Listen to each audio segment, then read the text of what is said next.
नमस्कार दर्शकों, आप सभी का स्वागत है। तो भूकंप के झटके की बात की जा रही है।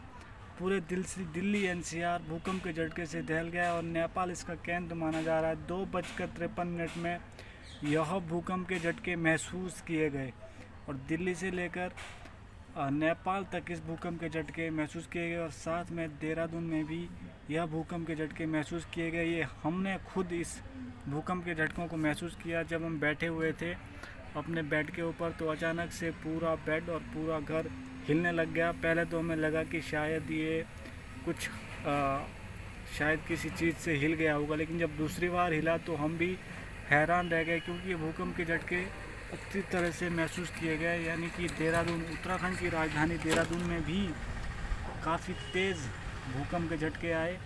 इसकी रिएक्टर स्केल पर तीव्रता कोई 6.3 मापी गई है और बताया जा रहा है कि यह भूकंप के झटके काफ़ी तेज़ रहे थे। हालांकि इन भूकंप के झटकों से किसी भी प्रकार की जान और माल का नुकसान नहीं हुआ, परंतु देहरादून की राजधानी उत्तराखंड की राजधानी देहरादून में भी यह झटके महसूस किए गए।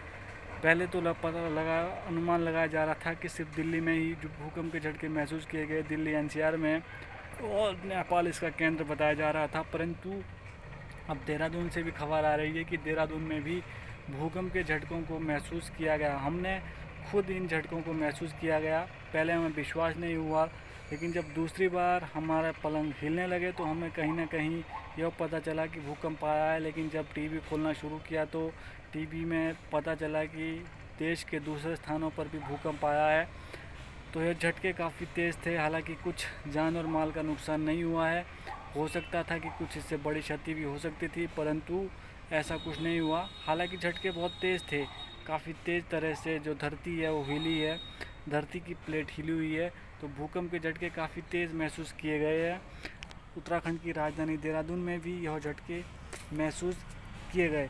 साथ में इसका केंद्र नेपाल है। नेपाल में इन झटकों को काफ़ी तीव्रता से महसूस किया गया। साथ में देहरादून के अंदर बहुत तेज़ी से झटके आए। इसकी रिएक्टर स्केल पर इसको मापा गया तो बताया जा रहा है कि 4.3 से 6.3 के बीच में यह भूकंप रहा और इसकी तीव्रता मापी गई थी। हालांकि जो इससे काफ़ी जान माल का नुकसान नहीं हुआ। अगर थोड़ी तीव्रता ज़्यादा होती तो हो सकता है कि जान माल का भी नुकसान होता, परंतु ऐसा कुछ नहीं हुआ। पूरी तरह से लोग सुरक्षित है। हालांकि जब भूकंप के झटके आए तो सभी लोग अपने घरों से बाहर निकल गए थे, सड़कों पर आ गए थे, क्योंकि झटके काफ़ी तेज़ थे। यह झटके करीबन आधा मिनट तक रहे थे। आधा मिनट से कोई 45 सेकंड तक लगातार धरती हिलती रही और इससे काफ़ी तेज़ झटके महसूस हुए। तो अगर आपके क्षेत्र में भी यह झटके महसूस हुए तो कमेंट करके ज़रूर बताएं और चैनल को सब्सक्राइब कर दें। धन्यवाद।